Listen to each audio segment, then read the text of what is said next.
nagmamalungkot. Laya, may sasabihin ako.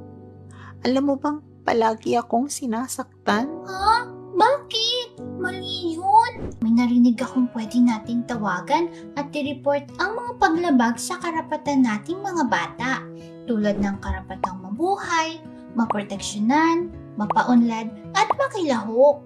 Halika, sasamahan kitang tumawag sa Makabata Helpline.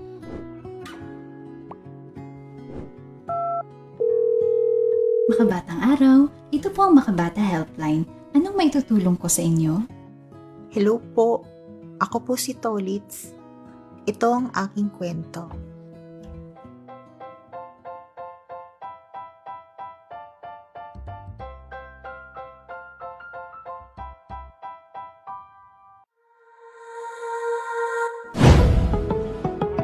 Kayo ay sumusubaybay sa Makabata Teleradyo. Basta bata, tayo ang bahala. Ang programang ito ay tumatalakay sa mga karapatan at usapin ng mga bata. At narito ang ating host. Philippine Standard Time is 10:05 a.m. Isang makabatang umaga po sa lahat po ng nakikinig po sa amin, sa lahat po ng sumusubaybay po sa internet, sa mga Facebook pages po ng Council for the Welfare of Children, sa Facebook pages ng Regional Committees and Subcommittees for the Welfare of Children po natin. Isang makabatang umaga po. Ako po ulit ang inyong Kuya Jello ng Council for the Welfare of Children, Undersecretary Angelo M. Tapales. At of course, ang aking partner, kasama ko na naman po ngayon, si Chief Elino Bardillon ng Council for the Welfare of Children, Public Affairs and Information Office. Magandang umaga po, Kuya Elino. Magandang umaga po, Kuya Angelo. Of course, isang makabatang umaga sa ating mga nanonood at nakikinig ng ating Makabata Teleradyo. Pinapakilala po namin ulit ang Council for the Welfare of Children. So, ang Council for the Welfare of Children po ay ang focal interagency body ng ating pamahalaan na talagang tumutugon sa mga pangangailangan ng bata. Kami po ay isang attached agency ng Department of Social Welfare and Development. Ito pong ating Makabata Teleradyo ay isang programa ng Council for the Welfare of Children. Of course, nagpapasalamat tayo sa Radyo Pilipinas bilang bahagi ng ating Memorandum of Agreement sa kanila, kung saan pinapalawak natin ang ating kaalaman, ang pag-uusap tungkol sa karapatan ng bata sa survival, development, protection, and participation. Bukod sa ipopromote po natin yung Makabata Helpline 1383 natin, na pag-uusapan natin yung issue o kalagayan ng ating mga bata, at ano yung mga programa na ginagawa ng CWC, ng ating mga national government agencies, ating mga partners and stakeholders for children. Napakaganda nitong episode na to, napapanahon kasi to dahil syempre alam nyo na parating ang bagong taon. Para lang po sa kaalaman ng lahat, ngayong 5th episode magkakaroon po tayo ng dalawang segment. Yung first segment natin, Kuya Elino, ito yung magkakaroon tayo ng interview. Napakaganda ng guest natin mamaya, of course, from the Bureau of Fire Protection. Makikilala natin kung sino at napapanahon ang kanilang pag-guest dito sa atin para talaga mabigyan ng mga tips ang ating mga taga-subaybay kung anong gagawin. Lalong-lalo na kailangan mag-ingat parating ang bagong taon. Yung segment to naman, dahil ito ay of course year-end natin to, patapos ang taon, magkakaroon tayo ng recap ng ating mga naunang episode. Yung mga naging interview po namin dun sa mga guests natin from other national government agencies, mga sa private sector din, hahatiin natin yan sa dalawang portion. Sa ating mga bata at sa ating Kailangan nilang malaman to. magulang at nakikinig ay alam natin ngayon, December 30 ay Rizal Day. Si Dr. Jose Rizal, of course, ang ating national hero. Siya yung nagsabi na ang kabataan ay pag-asa ng bayan. Ito talagang kasabihan ito. Ito talagang mantra ni Dr. Jose Rizal ay talagang inadapt, niyakap talaga ng Council for the Welfare of Children. Tumatak po sa amin talaga yan, sa atin, Kuya Elino, dahil talagang naniniwala kami na ang kabataan ay pag-asa ng bayan. Yan ang pinoprotektahan at talagang ang karapatan ng mga kabataan ang sinusulong ng Council for the Welfare of Children. Sang-ayong kami na talagang malaki ang gagampanan ng ating mga kabataan. Of course, lagi kong sinasabi, of course, sinabi ni Dr. Jose Rizal, ang kabataan ng pag-asa ng bayan, pero kung hindi natin sila papangalagaan, kung hindi natin sila poprotektahan, hindi po sila aabot dun sa pagkakataong sila sila ang magpapatuloy ng ating mga sinimulan at sila ay magiging pag-asa ng bayan.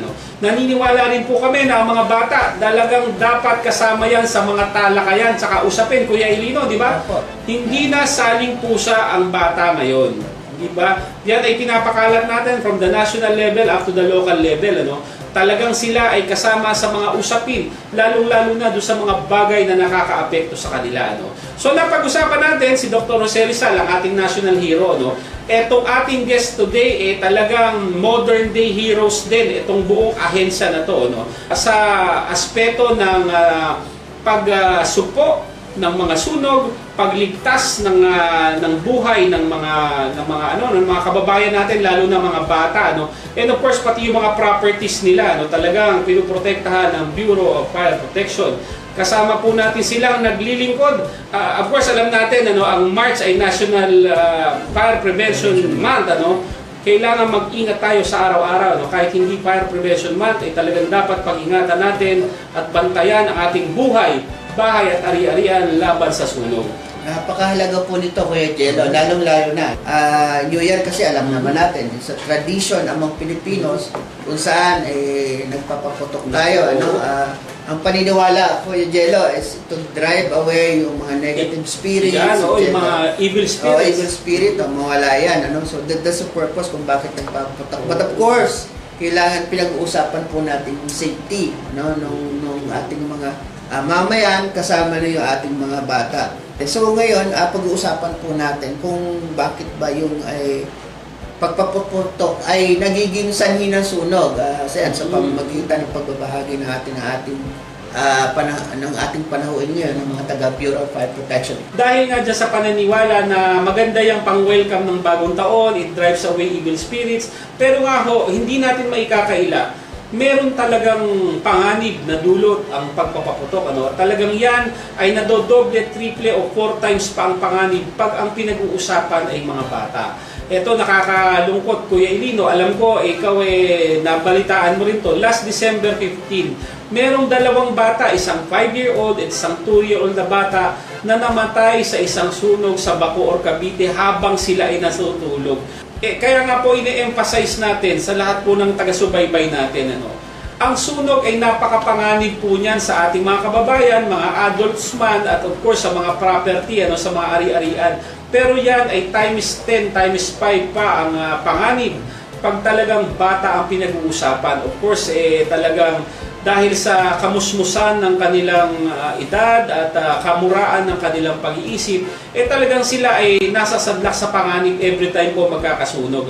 So, pinagdadasal po natin na itong mga pangyayaring katulad nito sa December 15 na nangyari ito doon sa Bacoor City, hindi na po maulit dahil po talagang parating ang bagong taon. Kaya nga po, very relevant yung interview natin na mangyayari po mamaya, kasi talagang makinig kayo kung ano yung mga common na pinagmumulan ng sunog, kung ano yung dapat nating iwasan, at of course para tuturuan din dapat yung mga bata kung ano ang dapat gawin para hindi sila mapahamak sa panahon po ng sunog.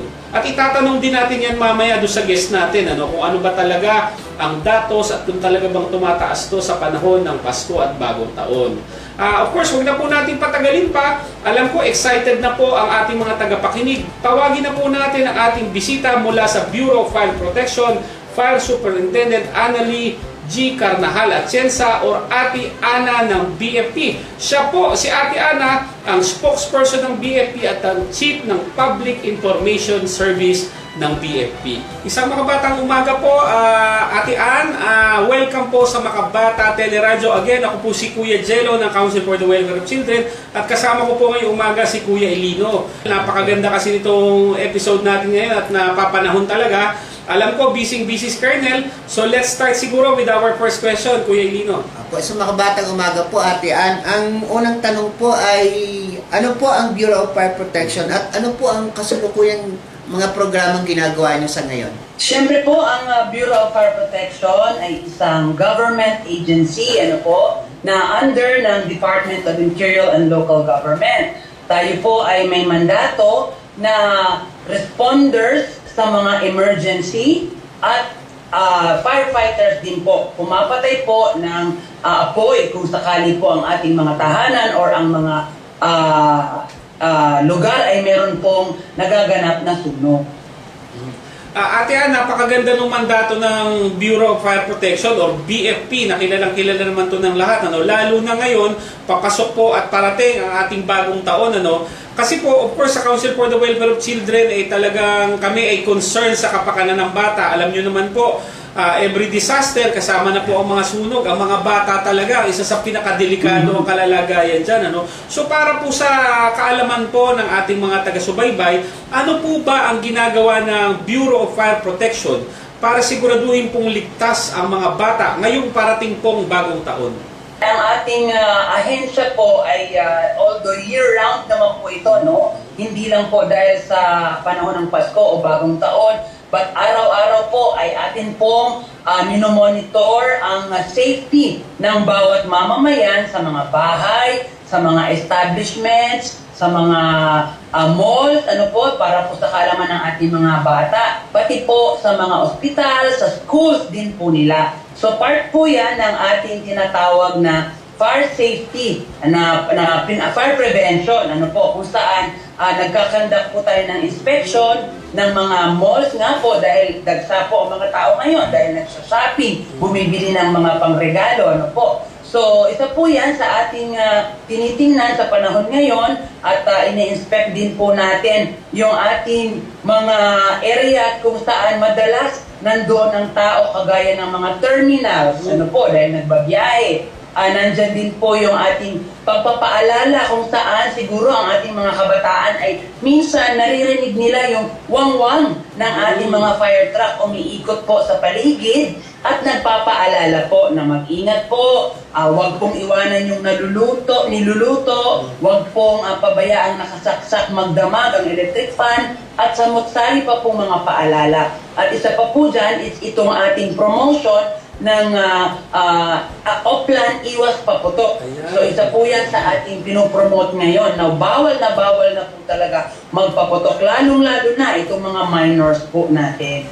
Oo, napakaganda po Ate Ana, no? So sa ating mga taga-subaybay po, nakikita niyo po na ang Bureau of Fire Protection ay talagang all year round, of course, punong abala naman yan sa pagsisigurado na safe ang lahat po, no? Hindi lang po ang mga bata, ang buong pamilya para po sa maiwasan ng mga sunog, ano? Merong fire prevention month kayo, alam ko, March po yata ito, tama po ba sa pagkakaalala ko, no?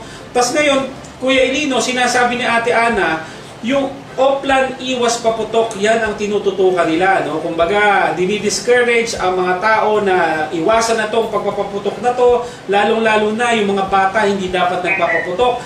Ini-inspection din nila ang, of course, ang mga malls, mga terminal, ano? Pinapaalalahanan ng lahat na maging safe. Ate Ann, ano naman po ang yung mga hamon sa Bureau of Fire Protection para mas lalo pang mapalawak yung inyong advocacy, especially sa ating mga bata?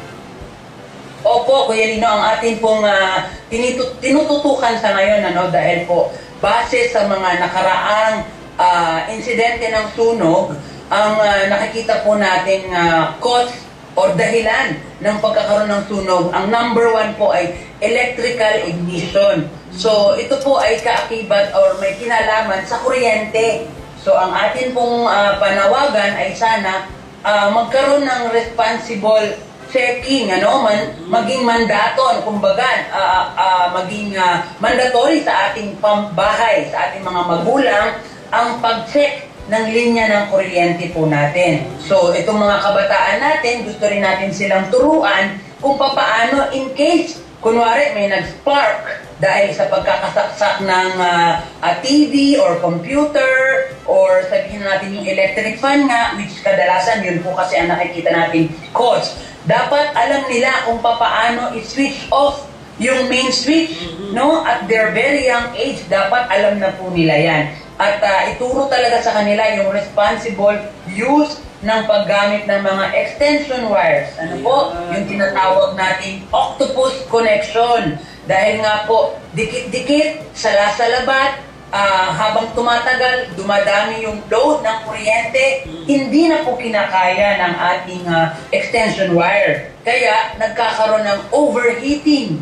At pag nag-overheat, natutunaw yung, natutunaw yung chord at doon na po nagsisimula. Ang challenge po talaga is yung palawakin yung kaalaman ng bawat isa. Dahil doon po talaga ang nakikita natin reason or makikita natin malaking tulong para maiwasan po natin ang pagkakaroon ng sunog. Kuya Jello, napaka-importante nung binanggit ni Ate Ann. Ate Ann, yung responsibilidad natin Yes, bilang tama. mga sa ating pamilya, sa ating of course tahanan, maging responsible yung mga magulang at pati na rin yung mga bata at maturuan ng tamang responsibilidad sa pag-i-ensure na yung maiwasan natin yung mga nabanggit ni Ate Ann tungkol dito. So sa ating mga tagapakinig, simpleng-simple ang tagubilin ni Ate Ana, of course, at ng kanyang mga kasamahan sa Bureau of Fire Protection, ang common cause ng pagkakasunog ng mga bahay ay yung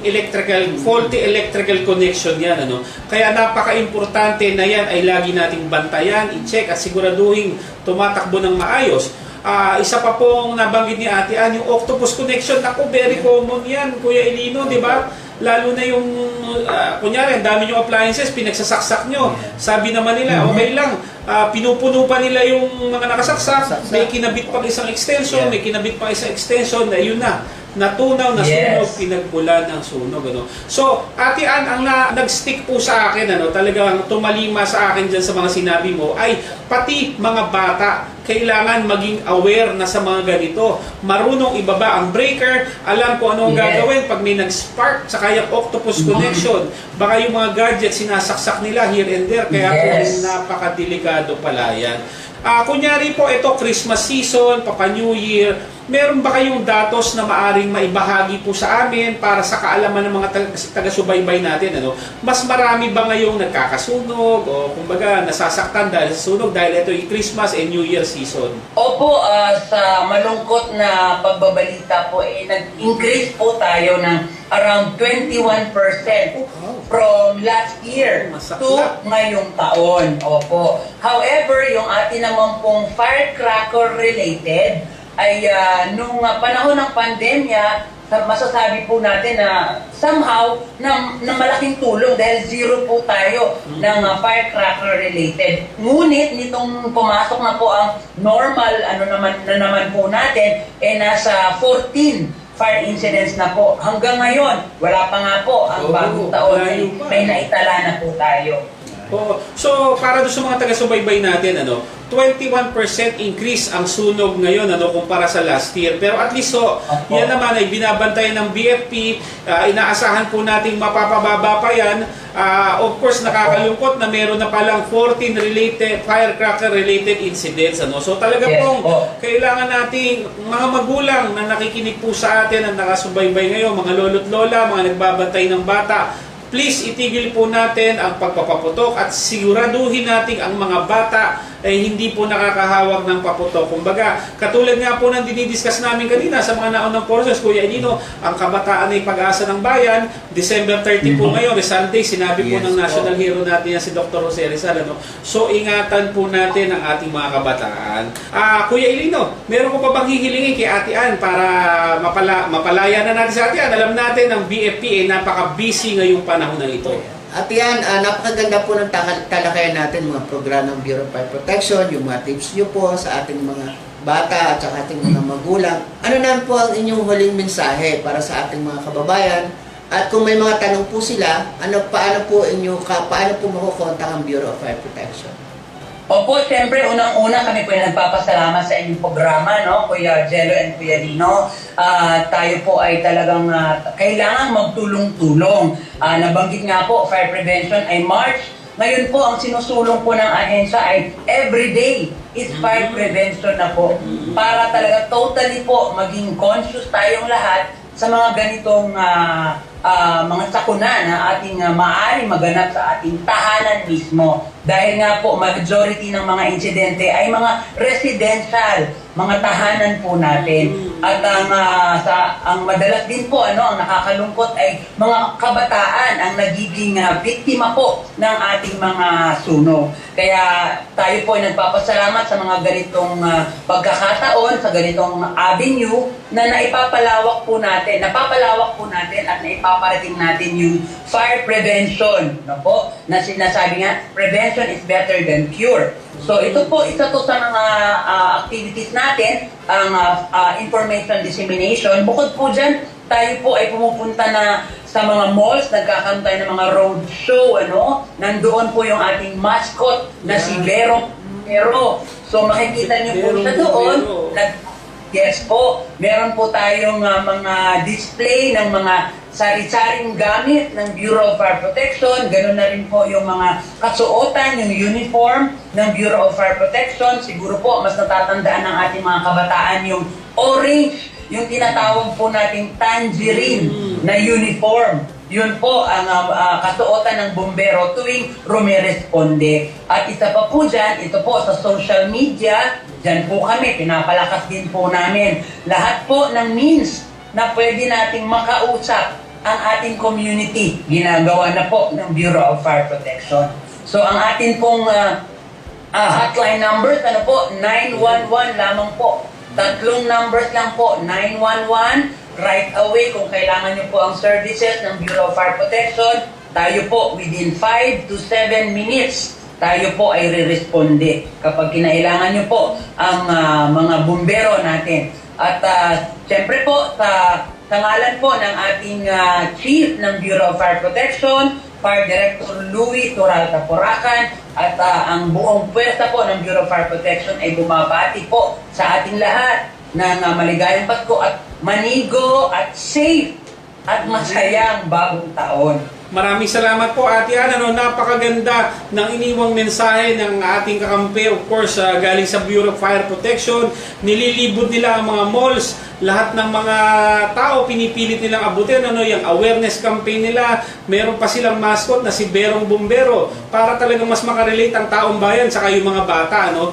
Napakaganda na sinabi ni Ate Ann at ito yung napakagandang programa ng BFP.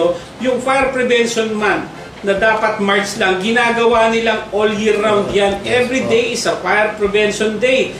Tama nga sinabi ni Ate Ann, prevention is better than cure. Kaya natutuwa po kami, kaisa nyo po ang Council for the Welfare of Children sa pagbabantay at pagpoprotekta sa bata.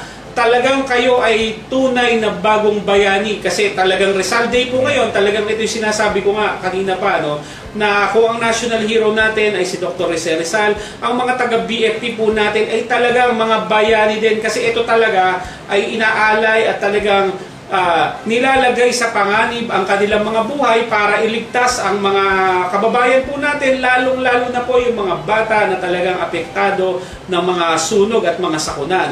So siguro, Ate Ann, papawalan na po namin kayo. Sana po, huwag namang mapalaban. Safe sana po kayo dyan sa BFP. December 30 po ngayon, papasok ang ating bagong taon. Good luck po sa inyo. Lagi po kayong mag-ingat. Alam nyo po, sa pagpuprotekta po ng bata, kasama nyo po ang Council for the Welfare of Children. Sinasabi nga po namin dito, basta bata, tayo po ang bahala. So isang manigong bagong taon, makabatang bagong taon po sa iyo, Ate Ann, sa lahat po ng kakampi namin sa Bureau of Fire Protection. Manigong bagong taon po. Goodbye po, Ate Ann. Stay safe, stay safe po. Salamat po, Kuya Jerry. Thank you po, thank you po, thank you.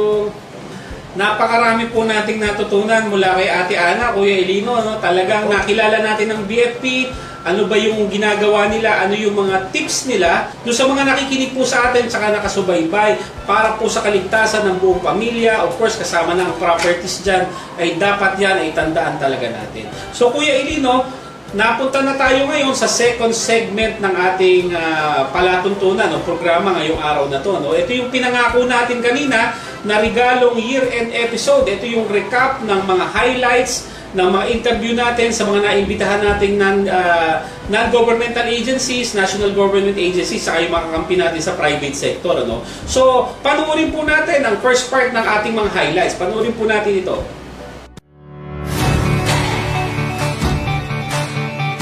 Today's event will mark the launch of the Makabata Helpline 1383. We are positioning the Makabata Helpline to be the focal and apex helpline for children in the Philippines for all children's concerns. Basta bata, tayo po ang bahala dapat.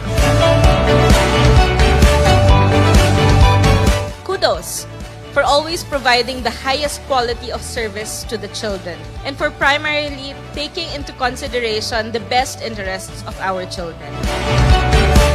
Let's work together to make the Philippines a place where every child can grow up feeling safe and secure, where violence and abuse have no place, and where every child's dreams can fulfill.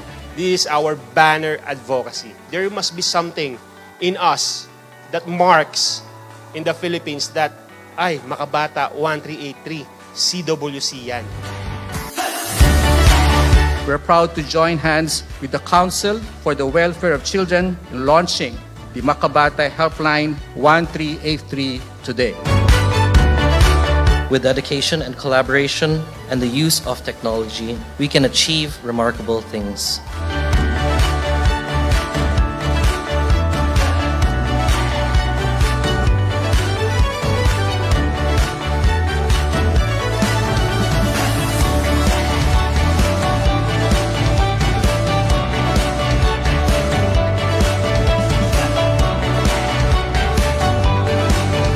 It is true also that when the government and the private sectors collaborate, this is the result. Para sa Kabataang Pilipino, Mr. Novare, please dial 1.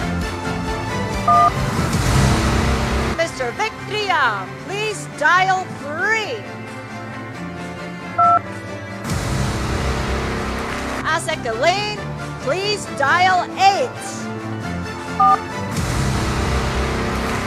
Para sa Kabataang Pilipino, please dial 3. Isang makabatang araw. Salamat sa pagtawag. Congratulations, everyone! A very big thanks to all of you for making this possible. Let's give ourselves a big round of applause.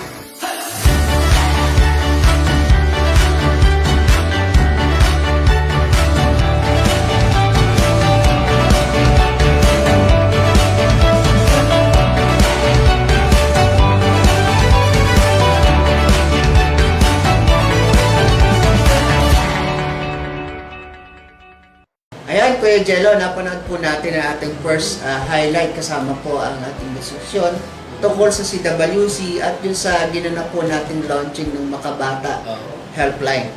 Ngayon naman po, panoorin po natin ang highlight ng ginanap nating National Children's Month last November 2023. Panoorin po natin.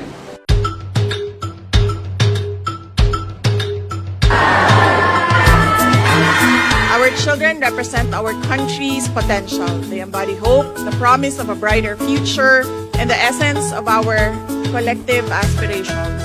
As parents, guardians, advocates, and mentors, we must ensure that our actions reflect a society that recognizes and fiercely protects every Filipino child's rights. Together, let us ensure that the rights of our children are not just protected, but nurtured, guiding them to become the empowered and productive members of society that they are destined to be. Darating po ang panahon sa ating pagtutulungan, sabay-sabay po nating masasabi, basta bata, tayo po ang bahala. Today is another reminder that we all have a role to play and that our work never stops. It should never stop, especially for our children. Mga kababayan, patuloy po tayo maging matatag tungo sa pagtaguyod ng isang bansang makabata, mga batang makabansa. Lahat po ng ginagawa natin ay para sa Diyos, sa bayan, at sa pamilyang Pilipino. Syukran.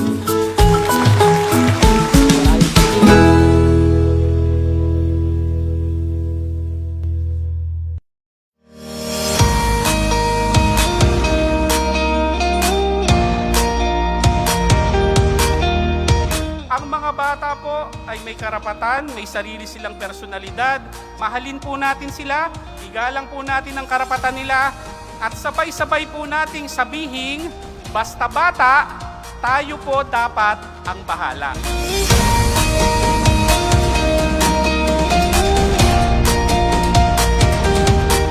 Ating selebrasyon ng National Children's Month na isa pong karangalan para sa akin ho na dito muli ginawa sa lungsod ng Valenzuela.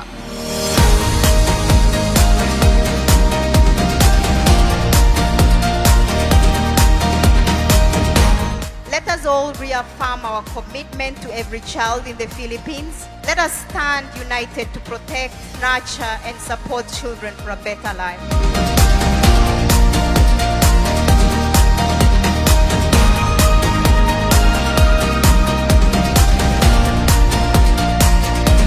Kami po ay committed para bigyan ng proteksyon at bigyan ng tamang kalusugan at nutrisyon ang lahat ng batang Pilipino.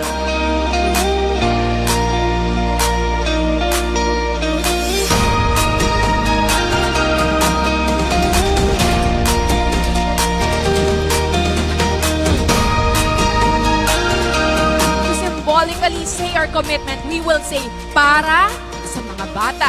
Para sa mga bata. Para sa mga bata. Para sa mga bata.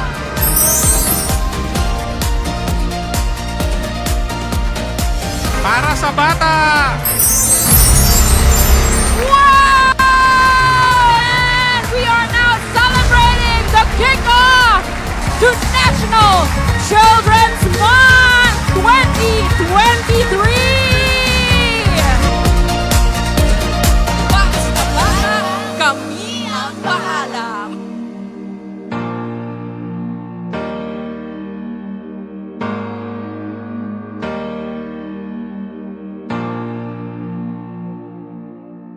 Napakaganda nga niyan, Kuya Ilino, yung binanggit mo. No? Of course, yung National Children's Month celebration natin, nagsimula yan sa isang press conference no October 24. Maraming umattend dyan. Talagang yan ang nag-jump start ng ating celebration. Pagdating naman ng November 6, of course, pumunta tayo sa Valenzuela. No? Kay Mayor West, dyan naman ginawa yung national kick-off ng mga National Children's Month celebration. Napakaganda yan, napakaraming bata rin umattend. Napakaganda ng programa na hinanda ng Valenzuela, no? And of course, all throughout November, nag-celebrate po tayo, no? Hindi lang sa national level, pati sa mga regional levels po natin all over the Philippines, nagkaroon ng mga celebration. And to cap off the celebration noong November 28, 2023, dyan ginanap yung National Children's Month culminating activity po natin sa isang malaking mall po dyan sa Taguig. Attended by many VIPs. Yan talaga yung mga kakampi natin pag usapin na pagprotekta ng bata ang pinag-uusapan. Nabanggit niyo po yan, mga highlights o activities natin ng National Children's Month noong November. Gusto ko lang pong pasalamatan ulit, Kuya Jello, yung ating sa press conference, yung ating media at mga press na umattend, na nag-cover ng ating press conference. And of course, yung ating NCM kick-off celebration po na ginanap in partnership with the LGU Valenzuela. Pasasalamat po kay Mayor Wes Gatchalian. Shoutout po kay Mayor. Thank you po, sir. Mayor. Of course, suporta po ng UNICEF. And of course, yung sa ating activity po sa House of Representatives. Shoutout po kay Kong Nika ko and of course kay Kong Paul Dasa. Idagdag ko na rin of course si kakampi natin, si Kong Yeda Romualdez at si Speaker Romualdez. Sir, ma'am, maraming salamat po sa suporta niyo sa Council for the Welfare of Children. And of course yung sa culminating activity po natin, of course, yung partnership po natin sa isang malaking mall na naman kanina. And yung guest po natin yan, yung si VP Sara Duterte who supported us during that culmination. Maraming salamat din po kay VP Inday Sara Duterte, Secretary, Department of Education. And of course po, pasalamatan din po natin yung 17 chairpersons ng Regional Committee and Subcommittee for the Welfare of Children, ng ating mga regional directors ng DSWD sa pag-initiate po ng mga activities na NCN. At of course, ang napakahalaga po, yung mga local government units po natin. Of course, pasasalamat din and shout out sa ating DILG Secretary for issuing the memorandum circular. Exec Benher Abalos, maraming salamat po sir sa laging pagsuporta po sa National Children's Month. And huli po, shout out din po sa mga magulang, mga bata na naging participant natin at naka-engage natin doon sa whole month celebration ng Children's Month. Ngayon naman po, tutungo naman tayo doon sa binabanggit ko po kanina, yung mga nakasama po natin na mga guests sa Makabata Teleradyo. Of course, unang-una po natin nakasama dito, yung idol po natin galing sa DSWD. Ito talaga gumagabay sa Council for the Welfare of Children para mas makapag-perform pa tayo ng maayos sa pagprotekta ng mga karapatan ng bata. No? Of course, walang iba kung hindi si Yusek Emeline M. Villar of DSWD. Siya ang Undersecretary for International Agreements and in charge of all the attached and supervised agencies. Panoorin po natin ang highlights ng ating interview with Yusek M. Ang DSWD po kasi ay isa po sa mga co-lead agencies ng National Children's Month Celebration. So ano po ang mandato ng DSWD bilang isang co-lead agency? Kuya Jello, ang DSWD ang nangangalaga ng pandipunang kagalingan ng mamamayan. Kasama dito ang mga bata, ang sektor ng mga bata. Ayon sa National Children's Month Act, ang DSWD kasama ng CWC at ng National Youth Commission ang co-lead agencies na nangunguna sa pagdiriwang ng buwan ng mga bata tuwing Nobyembre. Ano naman po yung mga programa ng DSWD na direktang nakakatulong po sa general welfare or protection ng mga bata? Sa ating mga kababayan, sa pangunguna ng ating mahal na presidente, President Ferdinand Bongbong Marcos Jr. at ang ating pong DSWD Secretary Rex Gatchalian, tayo po sa DSWD ay handang tumulong sa lahat ng ating mga kababayan sa kanilang mga pangangailangan. Marami pong salamat Kuya Jello sa inyong programang Makabata Helpline.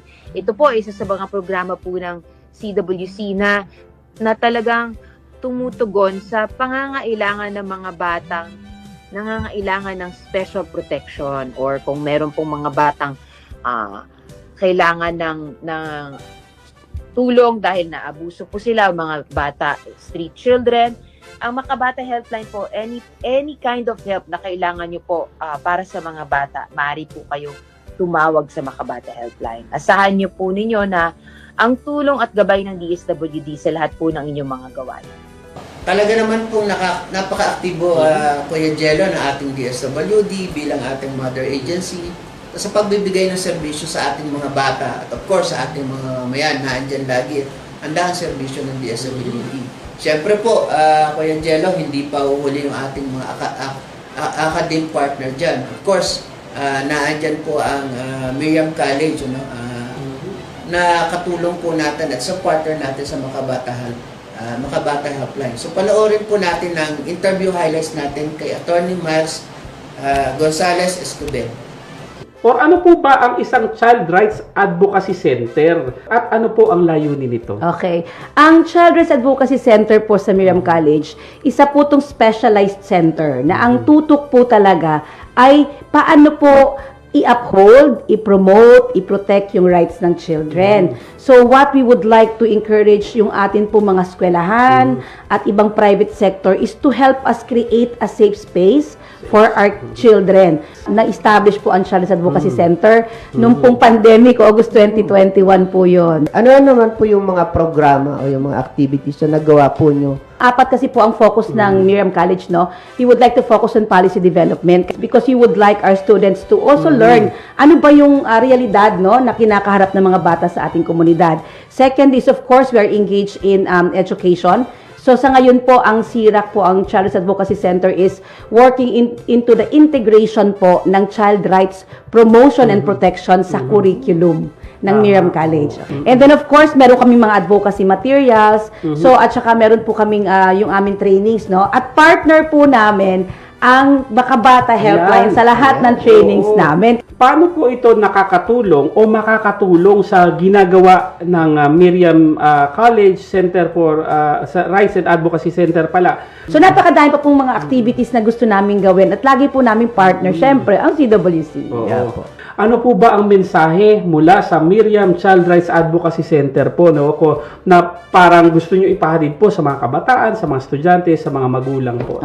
Para po sa lahat ng mga magulang, nais ko lang pong sabihin sa inyo na ang mga bata po ang future ng ating society, no, ng ating mundo. So we really have to protect and promote their rights, no.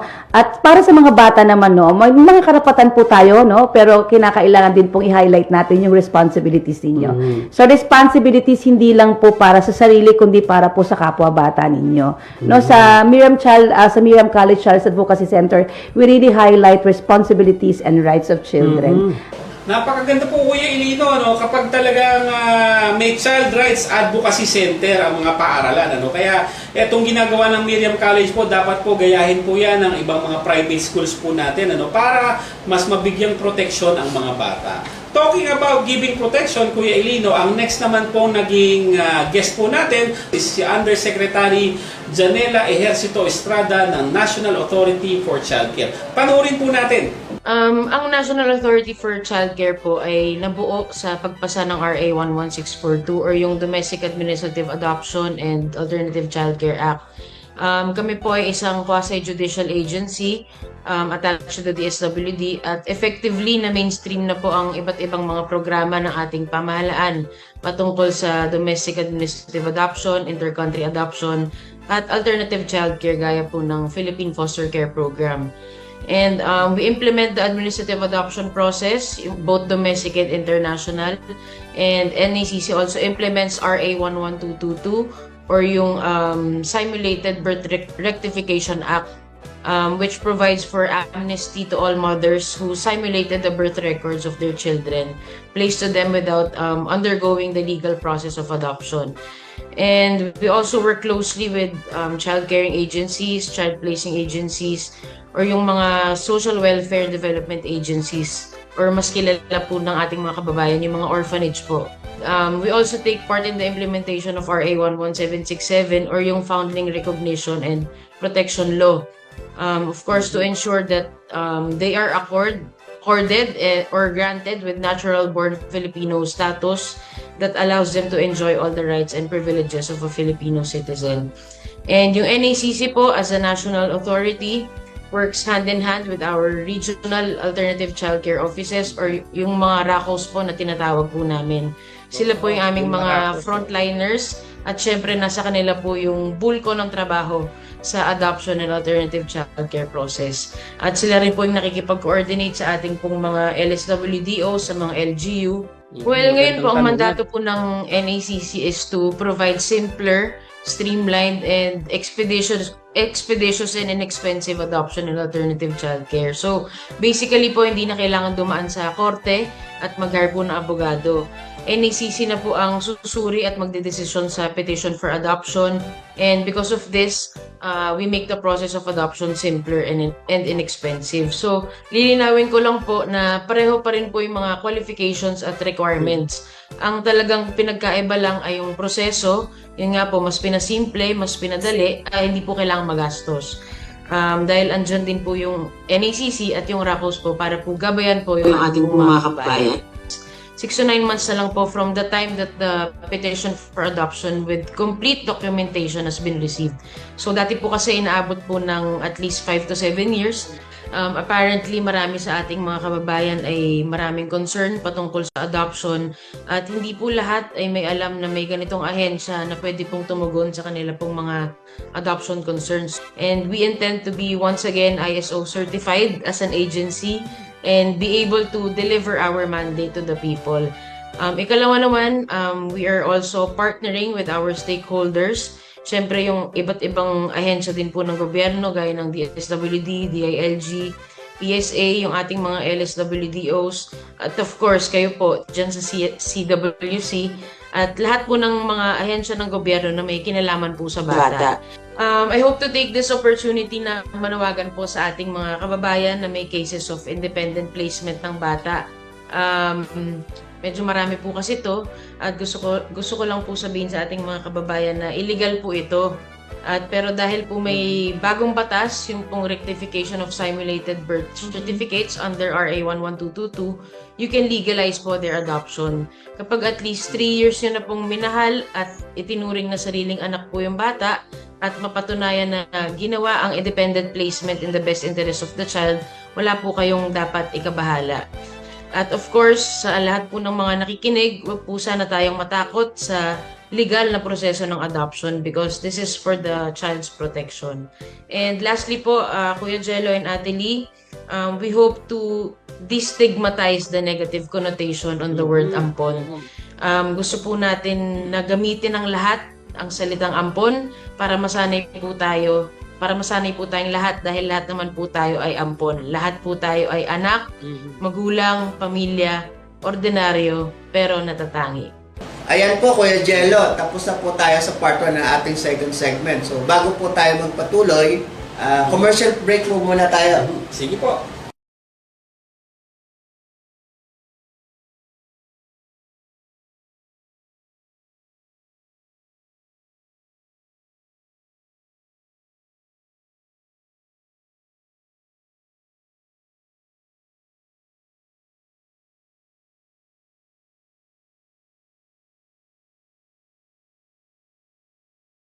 Bakit? Mali yun. May narinig akong pwede nating tawagan at i-report ang mga paglabag sa karapatan nating mga bata.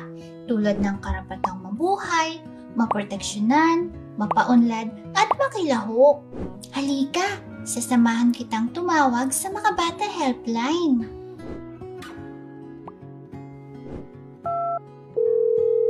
Makabatang araw, ito po ang Makabata Helpline. Anong may tutulong ko sa inyo? Hello po, ako po si Tolitz. Ito ang aking kwento.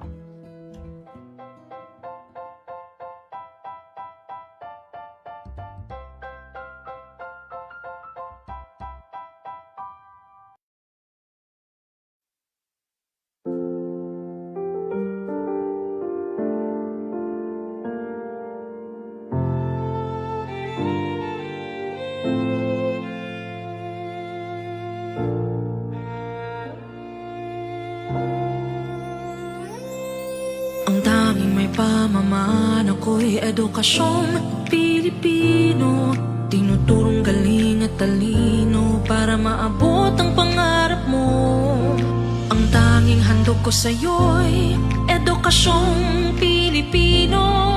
Diskarteng mula sa puso, mamamangha ang mundo.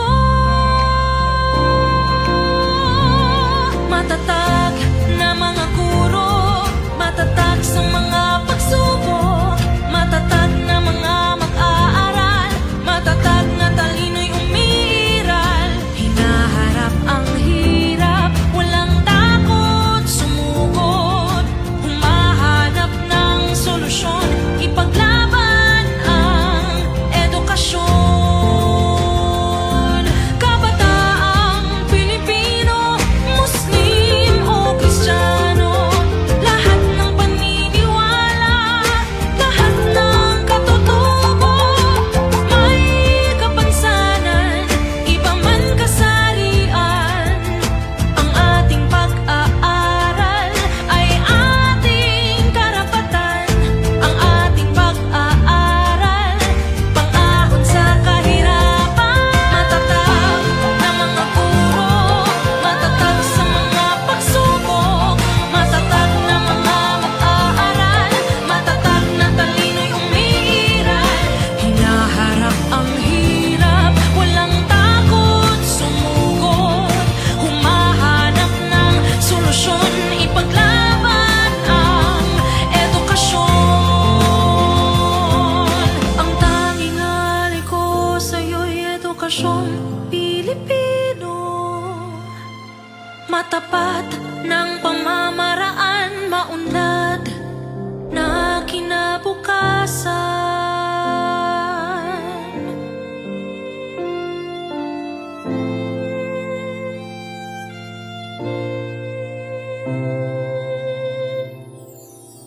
Department of Education, Bansang Makabata, Batang Makabansa.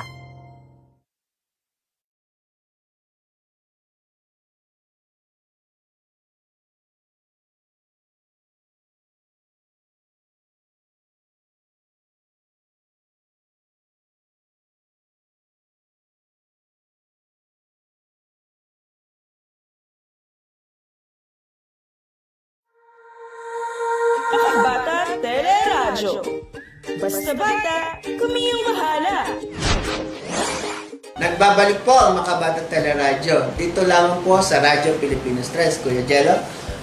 Of course, shout out po muna sa ating mga tagapanood.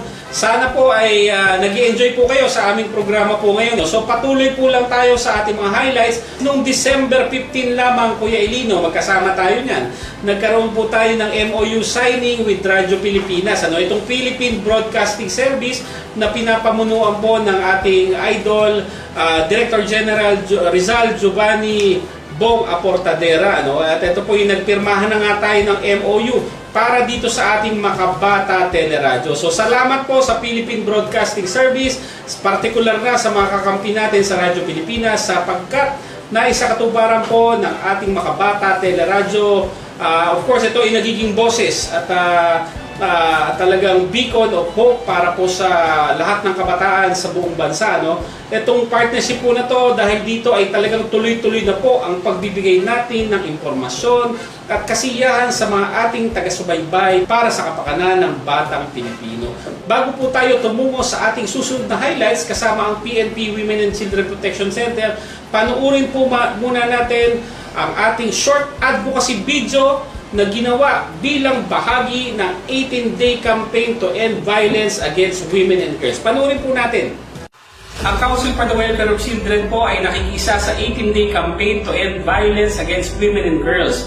Nararapat lamang po na paigtingin pa natin ang mga panawagan upang itigil ang anumang forma ng karahasan at abuso laban sa kababaihan, lalong-lalo na po sa mga batang babae. Sama-sama po nating tugunan ng isang vow-free Philippines. Hashtag vow to end vow. Hashtag end gender-based violence. Hashtag bawal ang bastos. Hashtag safe spaces now. Hashtag Abante Babae. Hashtag Women's Rights are Human Rights. Philippines. Hashtag End Osae. Hashtag CWC supports 18-day campaign to end vow. Hashtag end Osae. Hashtag End gender-based violence. Hashtag Safe Spaces Now. Hashtag Women Empowerment. Hashtag bawal ang bastos. Hashtag no excuse. Hashtag no excuse. Hashtag United for a Vow-Free Philippines. Para naman po sa highlight ng ating interview, Kuya Jello, with the Women and Children Protection Center. Kasama natin si Chief Maricel Smith. So, panoorin po natin ito, video. Isang makabatang umaga po sa ating lahat, lalong-lalo na sa iyo, Kuya Jello at Kuya Elino. Very curious ang ating mga taga-subaybay na maraming nangyayaring violasyon kasi ng karapatan ng mga babae man o ng mga bata, lalaki man o babae. So para po sa ating mga tagapakinig, maaari mo bang sabihin kung ano ang PNP Women and Children Protection Center?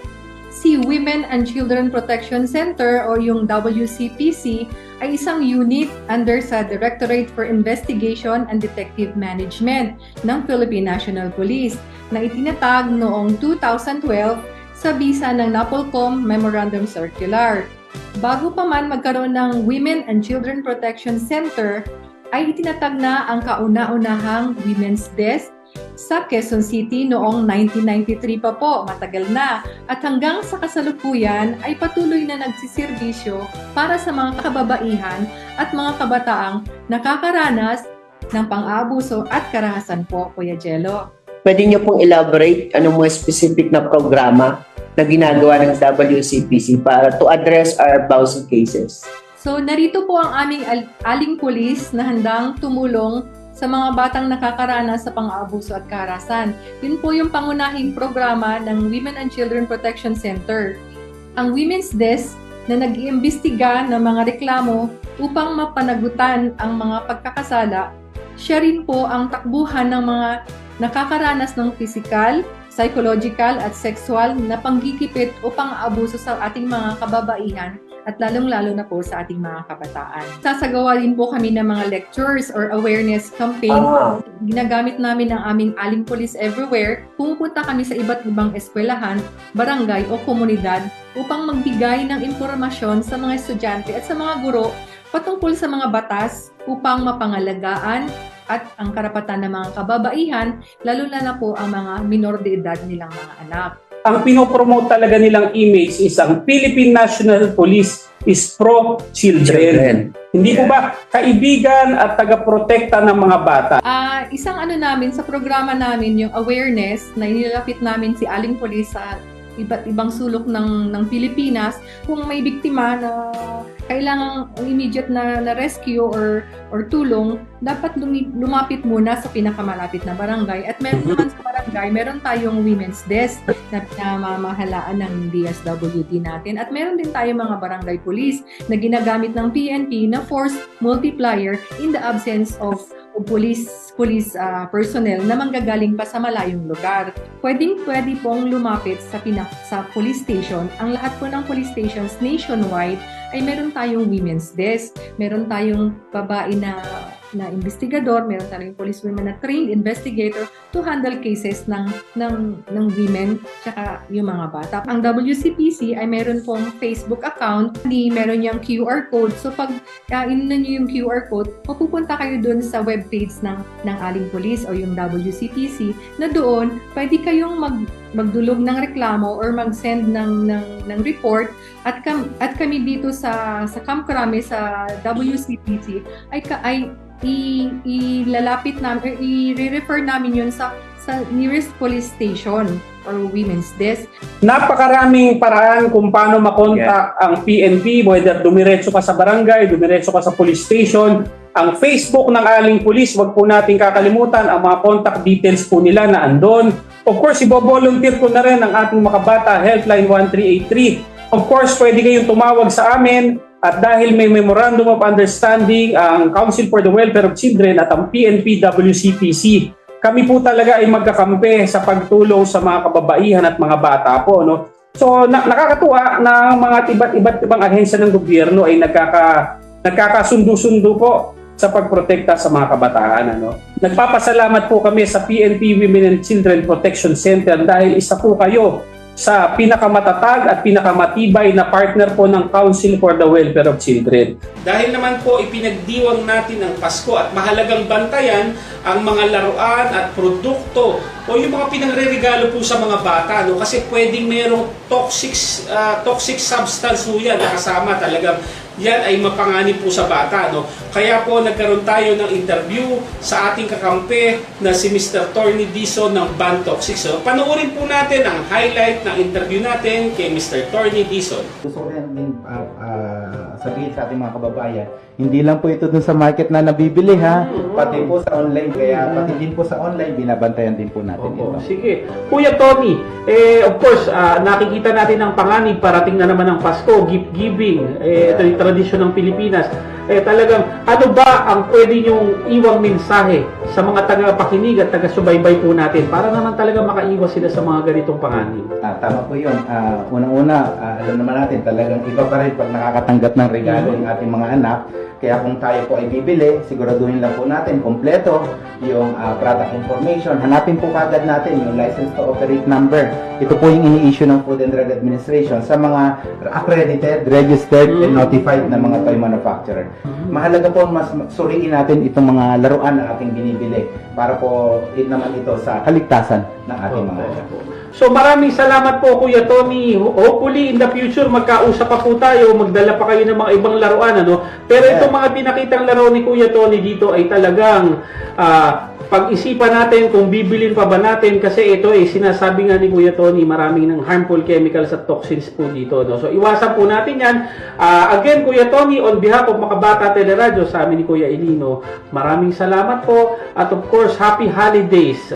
Lubos po nagpapasalamat ang CWC sa lahat po ng mga sumusubaybay sa ating episode na ini-highlights po natin ngayong 2023. Sa darating Kuya Elino na bagong taon, ngayong 2024, ang tabayanan po natin ang mga programa at mga susunod na episodes para sa mga bata.